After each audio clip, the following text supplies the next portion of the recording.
yun. Hindi pwede. Alam niyo ba ang gagawin? Hindi. Hindi pwedeng balik na rin. Hindi pwedeng 6, bawasan mo na ng 3. Hindi pwede. Nasa taas ang 3 eh. So 3, tanggalin ng 6. Ano kaya ang pwedeng gawin? Hindi, ganito. Sige, ano gagawin? May nakakaalam?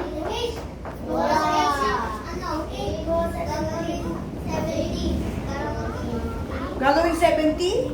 73, ganito. Hindi pwede. Binaliktad mo lang eh. 6 minus 3, hindi pwede. Ang 6, nasa taas siya nasa baba siya eh. So ang 3, hindi pwedeng bawasan ng 6 ang gagawin. Tuturuan ko kayong manghiram. Manghihiram tayo o mangungutang tayo sa kapitbahay. Alam niyo ba yun? Ang nanay niyo ba nangutang na sa kapitbahay? Mayroon kayo po, meron hindi. Ganito ang gagawin natin dito. Mangungutang tayo, manghihiram. Si 3 may kapitbahay. Ang kapitbahay niya ay si 8. Kulang siya. Kaya manghihiram siya ngayon kay 8. Na yung 1 dito, ng 1. Ilalagay natin dito yung si 3. Ilalagay natin yung inutang niya kay 8. Ilalagay niya, mamumutang siya ng 1. Naging bilang yung 1 dito, katumbas nun ay 10. So, naging ano na yung bilang ng 3? Naging 13 na. So, 8 si 8, binawasan natin ng 1, magiging 7. Ayan na, si 7 na siya. Ano na siya, nangutang kasi? Nangutang si 3. Kaya naging 7 na lang siya. So, 13 minus 6, pwede namang bawasan? Yes, pwede nang bawasan. Si 6, isipin mo muna si 6 para di kayo mahirapan.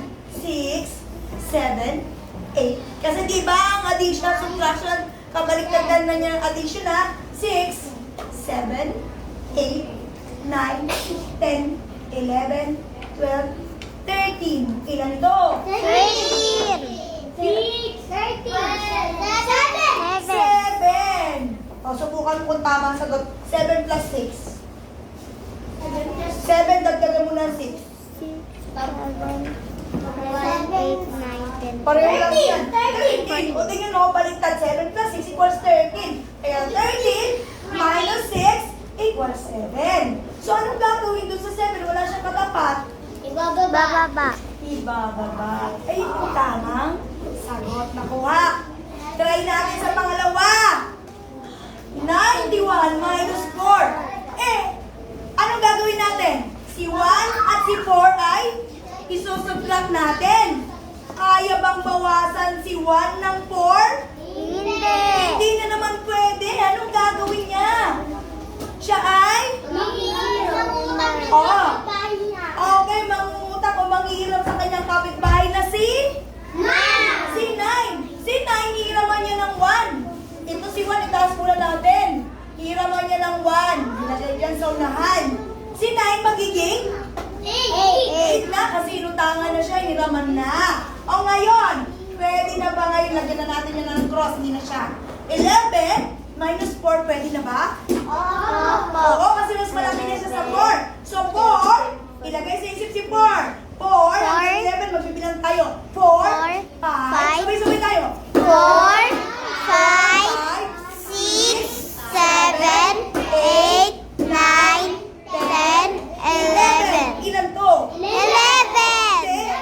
7. Anong gagawin dun sa 8? Bababa. Ay, nakukuha ba? Opo. Nakukuha na? The answer is 87. Dito naman tayo sa baba. Tingnan natin ulit. Kukuha na. 62 minus 5. Si 2. Nangutang ulit. Bawasan ng, pwede bang bawasan ng 5 si 2? Hindi. Hindi na naman pwede. Ano ang gagawin? Nangungutang siya kay 6 ng dalawa.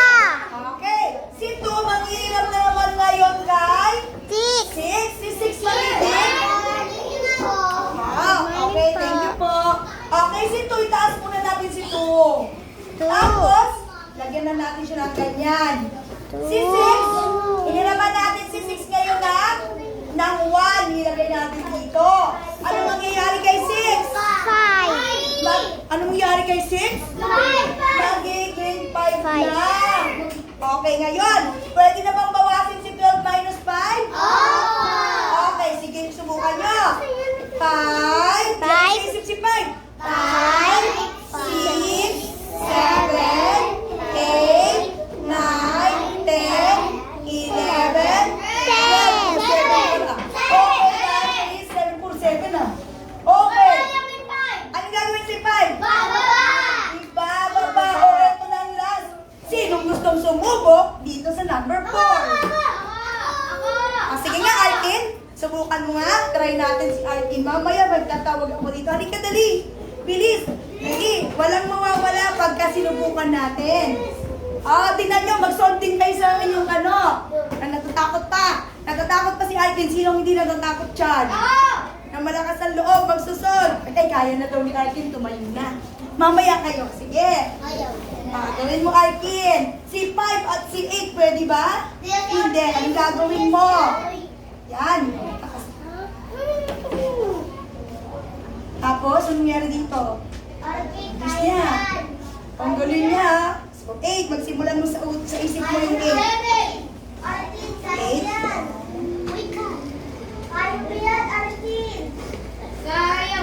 Uy, sumubra ka na. Hanggang 15 lang. Ay, wag kayo magsabi ganyan.